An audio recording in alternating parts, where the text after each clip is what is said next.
नमस्कार, मैं हूं अमीश देवगन और कारगिल विजय अधिवेशन में आपका एक बार फिर अभिनंदन है।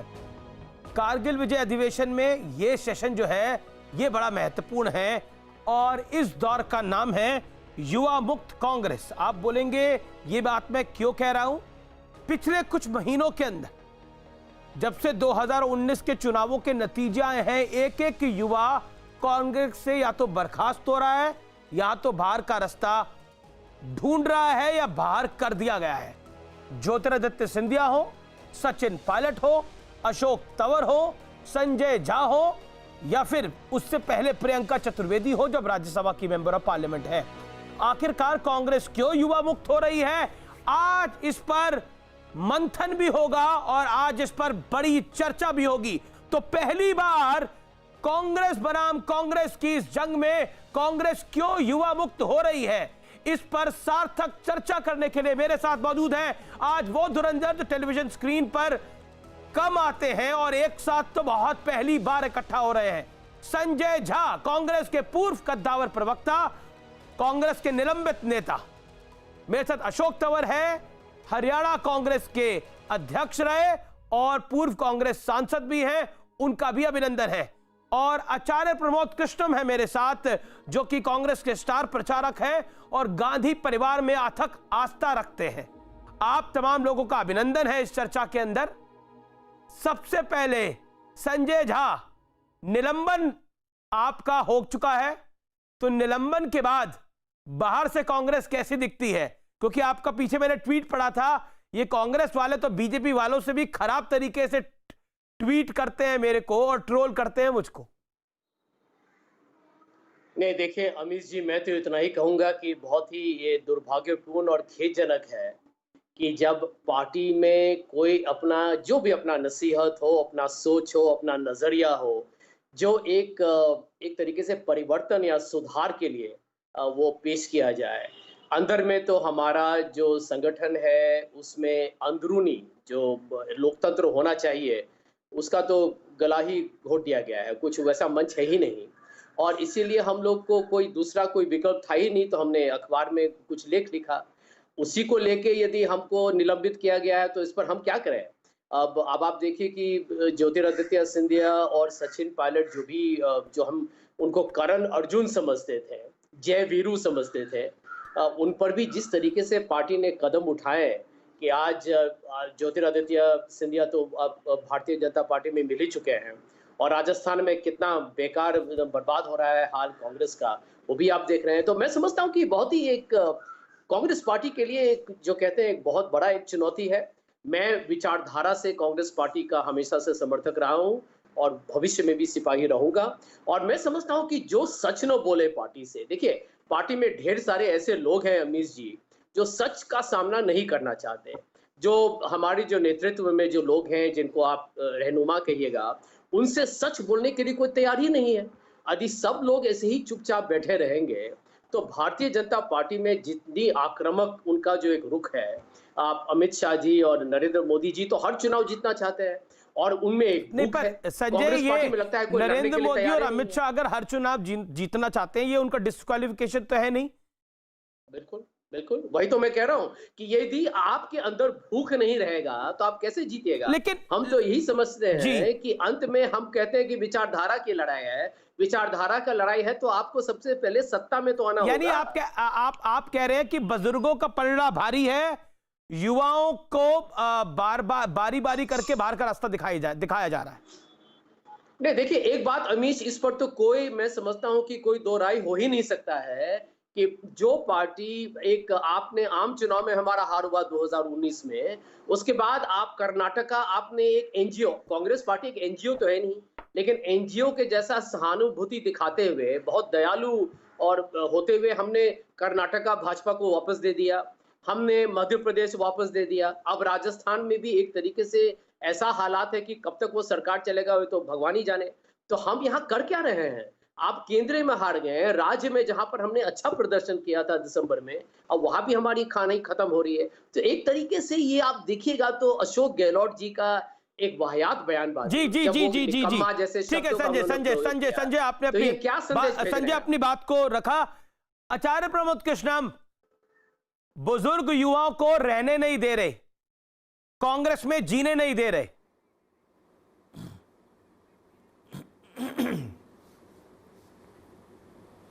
देखिए अमीश देवगन जी, पहली बात तो आपको बधाई कि कारगिल के इस मौके पर विजय दिवस के रूप में आपने ये अधिवेशन रखा। मैं तमाम कारगिल के शहीदों को नमन भी करता हूं, आपको बधाई देता हूं न्यूज़ 18 को। अब सवाल है, आपने कहा है कि कांग्रेस युवाओं से मुक्त हो रही है। मुझे लग रहा है भाजपा कांग्रेस युक्त होने जा रही है। बहुत से लोग हैं जो हमारे साथी छोड़ के चले गए और कुछ लोग हैं जो और जाएंगे। अब सवाल उठता है कुछ और हैं जो जाएंगे। तो मैं आचार्य जी बड़े गर्व से कह रहे हैं कि कुछ और लोग जाएंगे। आपके प्रदेश अध्यक्ष निलंबित हो रहे हैं, आपके प्रदेश अध्यक्ष छोड़ रहे हैं। आपके वो लोग जो कांग्रेस के दिग्गज होते थे, ज्योतिरादित्य सिंधिया हो या फिर सचिन पायलट हो या फिर अशोक तंवर हो जो बैठे हैं, वो आज कांग्रेस से बाहर होते जा रहे हैं। आप कह रहे हैं और जाएंगे? कितने और जाएंगे? देखिए अमीश देवगन, एक तो राजनीति में युवा होना और उम्र से युवा होना, विचारों से युवा होना, मौलिकता की बात करना, ये मुझे लगता है उम्र पर डिपेंड नहीं करता है। और जहाँ तक उम्र पर डिपेंड करता है और युवा से अट्रैक्ट होता है, तो ये मैं आपको कुछ बात बताना चाहता हूँ। 2014 से पहले जब यूपीए की सरकार थी तो ज्योतिरादित्य सिंधिया मिनिस्टर थे, आरपीएन सिंह जी भी मिनिस्टर थे, जितेंद्र प्रसाद जी मिनिस्टर थे, मिलिंद देवड़ा मिनिस्टर थे, सचिन पायलट मिनिस्टर थे, अगाथा संगमा मिनिस्टर थी, और इन सब युवा चेहरों को राहुल गांधी लेकर आए थे। तो अगर इन युवाओं की वजह से युवा देश के सारे लाखों युवा, करोड़ों युवा, आचार्य जी इसका मतलब तो ये हुआ कि 2014 में हम क्यों हारे? 2019 में हार के बाद राहुल गांधी ने स्वयंभू इस्तीफा दे दिया। तो उनके स्वयंभू इस्तीफा देने के बाद इन सबको बाहर का रास्ता दिखा दिया गया। देखिए एक एक करके संजय झा हो, अशोक तंवर हो, ज्योतिरादित्य सिंधिया हो, सचिन पायलट हो, उससे पहले प्रियंका चतुर्वेदी हो, सबको बाहर का रास्ता। यानी बुजुर्ग ताक में थे, कब इनका पत्ता काटा जाए, कब इन्हें निपटाया जाए? आप सवाल करिए, नहीं आप सवाल करिए। मेरा निवेदन आपसे है, जब आप सवाल करें तो कितना भी बड़ा सख्त सवाल करें, मैं जवाब दूंगा। जब मैं जवाब दूं तो उसके बीच में प्लीज़ ना बोलिए, मेरा निवेदन है आपसे। अब आता हूं मैं, अगर 2014 में जो हम हारे, तो ये जितने भी युवा हैं सारे मिनिस्टर थे, राहुल गांधी की टीम में थे, तो फिर युवाओं ने वोट हमें क्यों नहीं दिया? पहला सवाल तो इनकी जिम्मेदारी भी बनती है राहुल गांधी के साथ साथ। दूसरा सवाल, 2014 से 2019 में भी राहुल गांधी जी की कोर सलाहकार समिति में सब थे। वर्किंग कमेटी में ज्योतिरादित्य सिंधिया थे, सेंट्रल पार्लियामेंट्री बोर्ड में ज्योतिरादित्य सिंधिया थे, Congress all India Congress committee के महामंत्री ज्योतिरादित्य सिंधिया थे, और सचिन पायलट जी भी हमारा बहुत प्रभावशाली चेहरा है। प्रश्न ये पैदा हो रहा है कि वैचारिक मतभेद होते हैं। संजय झा की भी जो पीड़ा है, अशोक तंवर जी बैठे हैं और इनकी भी जो पीड़ा है, मैं व्यक्तिगत रूप से पीड़ित हूं। मैं ऐसा मानता हूं कि कांग्रेस इनकी रगों में है, और मैं ऐसा मानता हूं कि इनके साथ अगर कोई नाइंसाफ़ी हुई, इन्हें ऐसा लगता है कि इनके साथ नाइंसाफ़ी हुई, तो पार्टी फोरम में इन्होंने अपनी बात को रखना चाहिए था। मेरा मानना है, हो सकता है इन्होंने रखा हो, इनकी ना सुनी गई हो। लेकिन अमित जी, जब घर पर संकट आता है, आज हमें नरेंद्र मोदी जी और अमित शाह जैसी एक सशक्त नेतृत्व से लड़ना है और माहौल देश का दूसरा है, तो उसमें हमें अपने घर को तोड़ने की बात थोड़ी करनी चाहिए। बहुत से ऐसे मौके आए, कितने ऐसे मौके आए, क्या बीजेपी में गुटबंदी अशोक नहीं तंवर, है? आप क्या कहना चाहते हैं? घर को तोड़ने की बात आप लोगों ने कर दी खुद से ही। कांग्रेस के इस संकट काल में आप कांग्रेस के साथ नहीं थे? नहीं, संकट काल में ही हम कांग्रेस के साथ थे, और हम कांग्रेस के साथ उस समय में 24 घंटे के उसके साथ पूरे कमिटमेंट के साथ आए थे, जब कांग्रेस बिल्कुल धरातल पर थी। और हमने वो दौर भी देखा है जब सोनिया जी के नेतृत्व में कांग्रेस उठनी शुरू हुई, सब लोग, पूरा युवा भी आए, राहुल जी ने भी अपनी तरफ से कोशिश पूरी करी। लेकिन उसके बाद का जो दौर है, ख़ास तौर से 2014 के बाद का अगर हम देखें, तो ये कहीं ना कहीं एक वाटरशेड मूवमेंट कह सकते हैं कांग्रेस की इस पूरी राजनीति के अंदर। कांग्रेस के जब इतिहास लिखा जाएगा कि किस तरीके से, ये बात भी ठीक है कि युवाओं को आगे बढ़ाया, हमारे जैसे युवा उसमें निकल करके आए, लेकिन जो साठ-गांठ आज चल रही है, दिया गया ना, जैसे सचिन पायलट को निपटाया जा रहा है, जैसा आरोप है उनका, देखिए जैसा ज्योतिरादित्य सिंधिया को निपटाया गया दिग्विजय सिंह और कमलनाथ द्वारा, वैसे आपको निपटाया गया। वहां पर भूपेंद्र हुड्डा भारी पड़ गए। नहीं, कोई किसी को निपटाया नहीं जा सकता है। ये सब समय का, कुछ लोगों को गलतफहमियां हो सकती है। किसी शायर ने कहा है कि लाश उभरी तो कई नाम लिखे थे उस पर, बहुत हैरान हुए होंगे मुझको डुबोने वाले। वो टाइमिंग के लिए लगता है, लेकिन जो फाइटर होता है, मैं तो किसान मजदूर फौजी का बेटा हूँ, और हमने तो यही सीखा है कि अपना न्याय और स्वाभिमान के लिए पूरी मजबूती से लड़ाई लड़े। आचार्य प्रमोद कृष्णन वाली बेबाकी की तरफ थे, वो कहते हैं कि कुछ युवा लालची ज्यादा हो गए। ऐसा बहुत से लोग मानते हैं कि कुछ युवा लालची ज्यादा हो गए, इसलिए ज्यादा दिक्कत आ गई। नहीं, मैंने तो अपने राजनीतिक कैरियर की शुरुआत जेएनयू में करी फुल टाइमर के तौर पर। वैसे तो दिल्ली यूनिवर्सिटी में भी हम लोग वोट करते थे, लेकिन फुल टाइमर पिछले 23-24 सालों में कोई ये नहीं कह सकता कि कोई लालच में आए थे। हमने तो कभी जीवन में ये भी नहीं सोचा था कि इस तरीके से हम वो करेंगे। हम तो पढ़ने लिखने, सिविल सर्विस के लिए गए थे वहाँ पर। लेकिन जब कांग्रेस का जो मूवमेंट है, एनएसयूआई, हमने कमज़ोर देखी, वहीं से हमने शुरुआत की। पार्टी ने भी मौका दिया, बार बार हमने भी परफॉर्म किया। ये म्यूचुअल होता है, ये कोई एक तरफा नहीं होता है। लेकिन जब लगता है कि अब कुछ हालात बदल रहे हैं, हमारे यहाँ तो राजनीतिक तौर पर अगर हरियाणा में देखें तो पूरी कांग्रेस ऐसा लगता था जैसे मेरे विरोध में ज़्यादा है, भारतीय जनता पार्टी और वहाँ के जो क्षेत्रीय दल हैं उनके विरोध में कम है। और उनसे साँठ-गाँठ करके जब वो लड़ते रहे 5 साल, और कुछ दिन जब चुनाव के बचे हैं, परिवर्तन भी ये तो स्वाभाविक है, 5 साल 8 महीने में वहाँ का अध्यक्ष रहा, कोई 6 साल रहा, जिन साथियों की बात हो रही है। लेकिन उसके बाद जिन लोगों ने 5 साल 8 महीने काम किया कांग्रेस के लिए, खून पसीना एक किया, घर में अपने बच्चों का पेट काट करके जिन्होंने कांग्रेस को जिंदा रखा हरियाणा में, जब उनकी अनदेखी हुई, और मैं ये इस मंच से भी कह सकता हूँ कि जब मैं हटा 25 दिन पहले चुनाव के, मैंने जाकर के पार्टी नेतृत्व को ये कहा कि मेरी कोई चिंता नहीं है, मुझे बहुत कुछ मिला है, लेकिन वो साथी जो कोई 5 साल से है, कोई 10 साल से है, कोई 20 साल से है, और ये उम्र का कोई वो नहीं होता। बहुत से लोग साधारण परिवारों से निकल करके और बहुत लंबे समय तक योगदान पार्टी को मजबूत करने के लिए देते हैं। अब उनका अवसर होना चाहिए। और मैं तो इस चीज़ के बहुत सख्त खिलाफ हूँ कि एक ही व्यक्ति को बार बार किसी भी कॉन्स्टिट्यूंसी में या किसी भी तरीके से आप इतना ताकतवर बना दें।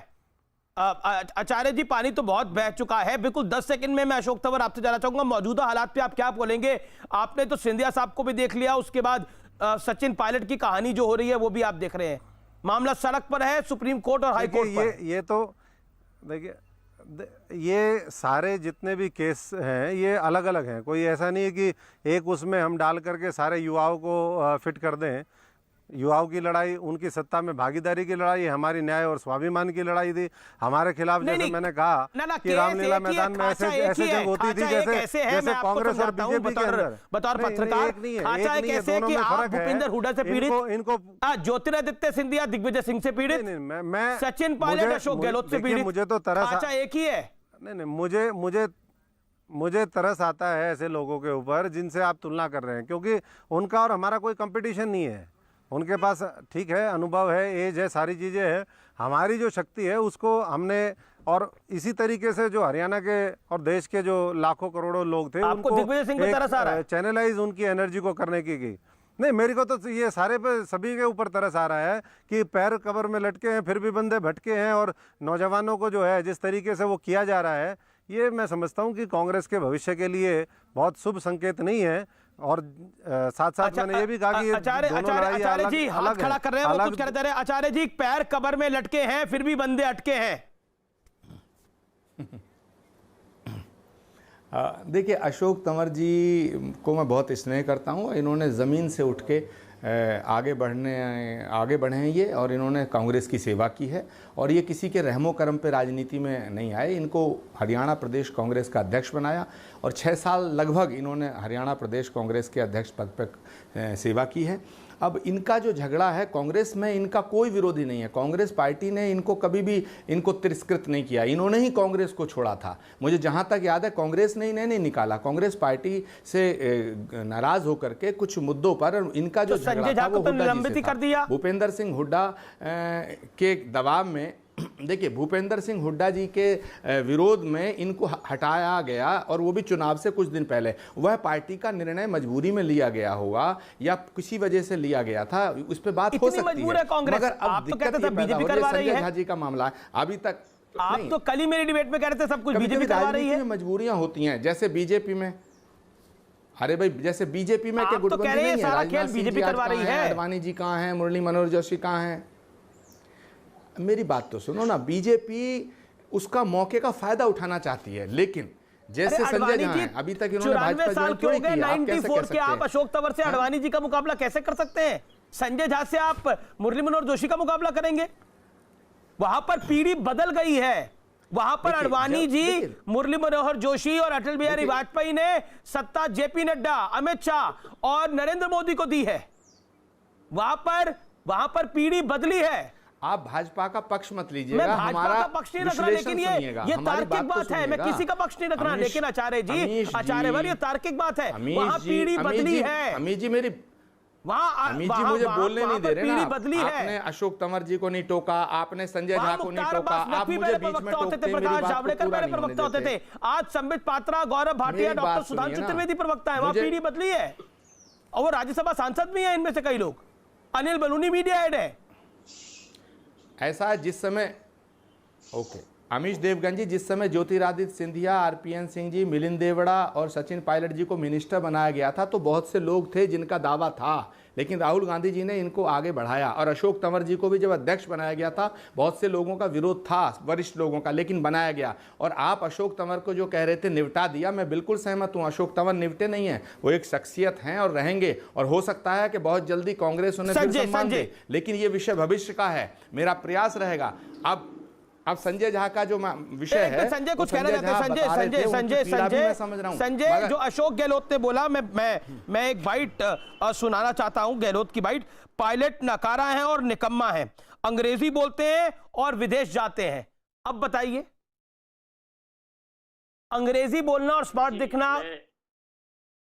मैं आचार्य जी का और अशोक जी का मैं बहुत इज्जत करता हूँ। आचार्य जी तो मैं समझता हूँ कि बहुत ही समझदार व्यक्ति है, और उनके बयान से लगता है कि सोच समझ के वो अपना जो भी टिप्पणी करते हैं।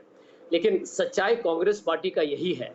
एक बहुत ही लोकप्रिय जो कहावत है कि कांग्रेस पार्टी का सबसे बड़ा प्रतिद्वंदी या दुश्मन भाजपा नहीं है, कांग्रेस पार्टी खुद है।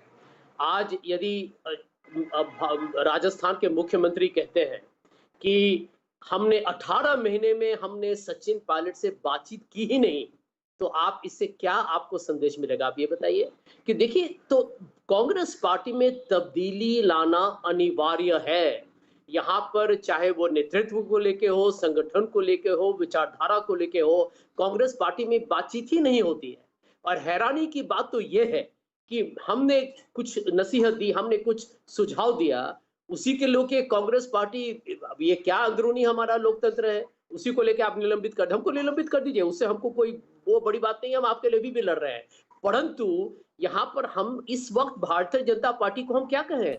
राजस्थान में यदि सरकार गिर रहा है, तो इसमें यदि हम भी यदि भाजपा के जगह में हो तो हम भी वही करते हैं। ये सच्चाई है। यदि आप इतिहास को देखिएगा तो हमने भी यही किया था। तो भाजपा यदि साम दाम दंड भेद उनका एक रणनीति है, तो उसको जरूर, जब हम अपने घर को हम बचा नहीं सकते हैं तो पड़ोसी उसका फायदा उठा रहा है। तो देखिए, यहाँ पर हमको ये सबसे बड़ा जो आश्चर्य होता है।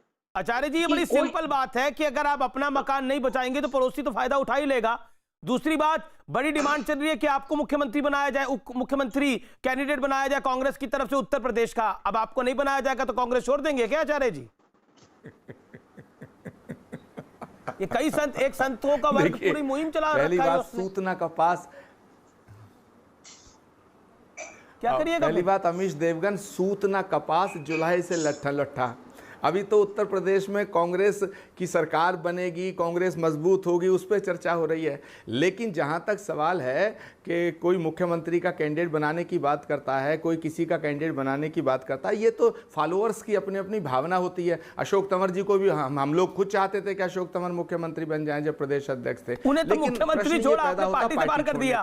अब मैं इसीलिए कह रहा हूं ना, जिसके फॉलोअर कहते हैं कि इसको कुछ बना दो, उसको बाहर कर देते हैं। कहीं आपको ना बाहर कर दे आने वाले टाइम में। अमीश देवगन, मैं तो एक बात जानता हूं, मैं तो उस राह पे चलने वाला हूं, किसी के हो गए अगर रहे उसी के उम्र भर, और दिल दिया है जहां भी देंगे, समझे? हम तो उस दौर के और उस ख्याल के और उस सिद्धांत को मानने वाले लोग हैं। और मुझे लगता है कि ये सवाल पूछने का मौका तो नहीं देंगे दोबारा ऐसा? मैं सहमत हूं बहुत हद तक। अमीश देवगन मेरी बात सुनो, हमारी शहादत भी होगी तब कांग्रेस के लिए होगी। इस देश की मिट्टी की कसम खाकर हम लोग कहते हैं कि इस देश के लिए हमने अपना तन मन धन सब बलिदान किया है और हम करेंगे। और देश के बाद अगर किसी का नंबर है तो कांग्रेस का नंबर है। मैं कांग्रेस की विचारधारा से जुड़ा हूं और वही व्यक्ति आगे बढ़ता है जो विचारधारा से जुड़ता है, सिद्धांत से जुड़ता है, संकल्प से जुड़ता है। और मैं ऐसा मानता हूं कि आज अगर अशोक तंवर भी कांग्रेस की विचारधारा से नहीं जुड़े, संजय झा विचारधारा से नहीं जुड़े, अशोक तंवर कांग्रेस की विचारधारा, एक सेकेंड अमीश, अगर अशोक तंवर भी कांग्रेस की विचारधारा से दूर हो गए होते तो अब तक भाजपा ज्वाइन कर ली होती। इन्हें भी बड़े प्रलोभन दिए गए होंगे और अभी तक तो सचिन पायलट ने भी कांग्रेस नहीं छोड़ी है। प्रश्न ये पैदा होता है मेरे भाई अमीश देवगन, कांग्रेस पार्टी के नेतृत्व के इर्द गिर्द जो लोग हैं, मैं बड़ी जिम्मेदारी से कुछ बात करना चाहता हूं जिससे संजय झा और अशोक तंवर सहमत होंगे। कांग्रेस नेतृत्व को कुछ लोग धोखा देते हैं।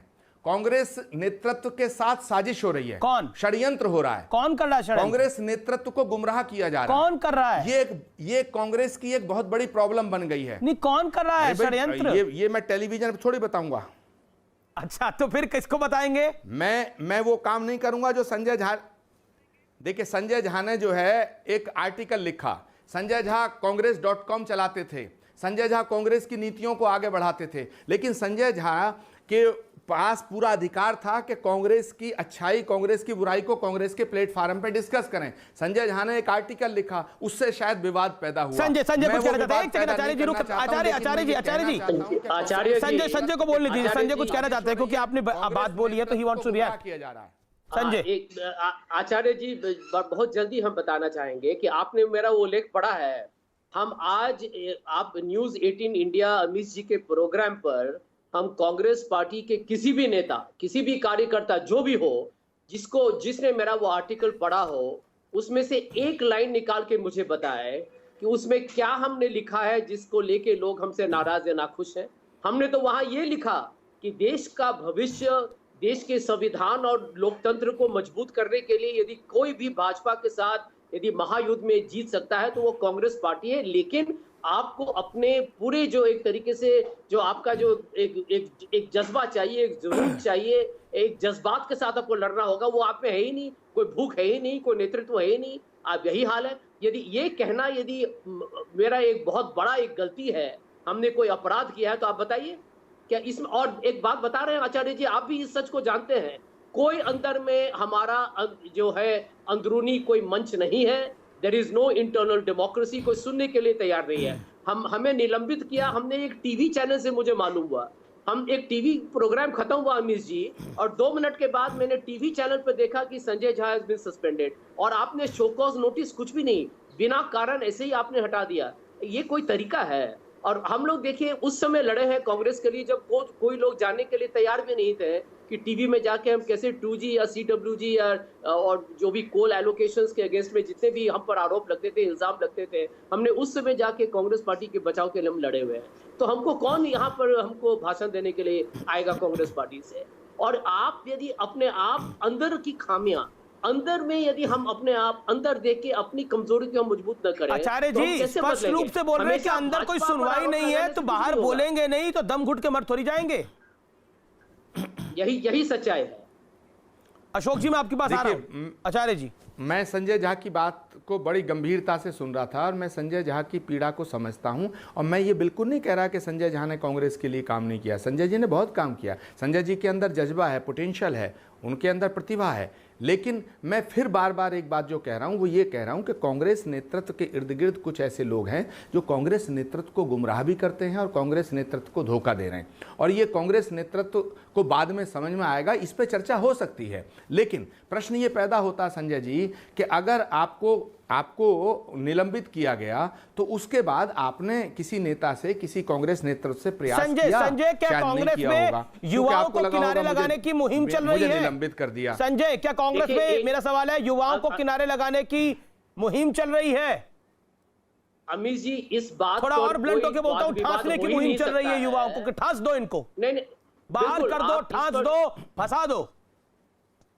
अमीश जी हम बता रहे हैं आपको कि ज्योतिरादित्य सिंधिया और सचिन पायलट में जहां भी जाता था देश में कहीं भी, छोटा शहर हो या बड़ा शहर हो या गांव हो, वहां पर सब लोग कहते थे कि भविष्य का नेता यदि कांग्रेस पार्टी का होगा जो प्रधानमंत्री बन सकता है। राहुल गांधी जी के बारे में भी चर्चा हुई, लेकिन जब उन्होंने इस्तीफा दिया तो दो नाम हमेशा आगे आए। एक तीसरा नाम डॉक्टर शशि थरूर का भी था, लेकिन जो दो नाम सबसे मैं समझता हूं कि हमेशा लोगों ने हर बातचीत पर हर उनकी चर्चा लगातार होती रहती थी, जो अध्यक्ष भी हो सकते हैं, प्रधानमंत्री भी हो सकते हैं कांग्रेस पार्टी के, वे तो ज्योतिरादित्य सिंधिया और सचिन पायलट। अब 3 महीने के अंदर यदि दोनों पार्टी से लगभग निकल ही चुके हैं तो इसका जिम्मेदारी किसका है? अब आप यदि कहेंगे कि कांग्रेस पार्टी के नेतृत्व का जिम्मेदारी नहीं तो किसका होगा? आचार्य जी का होगा, अशोक जी का होगा, मेरा होगा। मैं समझता हूं कि कांग्रेस में जो हाई कमांड का जो ये एक संस्कार जो बहुत सालों से चल रहा है, ये पार्टी को अंत में बर्बाद कर देगा। यानी राहुल को बचाने के लिए पायलट को भी निपटा दिया गया और सिंधिया को भी निपटा दिया गया। देखिए, हम तो इतना जरूर कहेंगे कि जब राहुल गांधी जी ने इस्तीफा देके कहा कि मैं वापस नहीं आऊंगा, आप एक नए नेता को लाइए, तो मैं राहुल गांधी जी का बहुत इज्जत करता हूं, लेकिन उनकी ये भी जिम्मेदारी थी कि आप वहां पर तब तक रहे कि जब तक एक नया नेता वहां नियुक्त न हो। अब 1 साल हो गया, हम इंटरिम कांग्रेस प्रेसिडेंट के कोई लीडरशिप ही नहीं है, कोई नेतृत्व ही नहीं है, और लोग यही पूछ रहे हैं कि कांग्रेस पार्टी लड़ना चाहती है। आप डेली मेरी बहस में डेली आप मेरे शो में बैठते हो, आर पार में, जो शाम 7 बजे आता है, उसमें आप डेली बैठ के बोलते हो बीजेपी को कि आप करवा रहे हो। ये संजय झा और अशोक तंवर जो बोल रहे हैं, ये किसके लिए बोल रहे हैं? भरी दोपहरी में आंखें बंद नहीं की जाती आचार्य जी। देखिए, पहली बात तो मैं आपको ये बताऊं अमीश देवगन कि राहुल गांधी जिस समय 2019 में लोकसभा चुनाव के परिणाम आए और हारे, तो उन्होंने इस्तीफा दिया, और इस्तीफा देते हुए उन्होंने क्या कहा कि मैं अध्यक्ष नहीं बनूंगा, ना मेरे परिवार से अध्यक्ष बनेगा।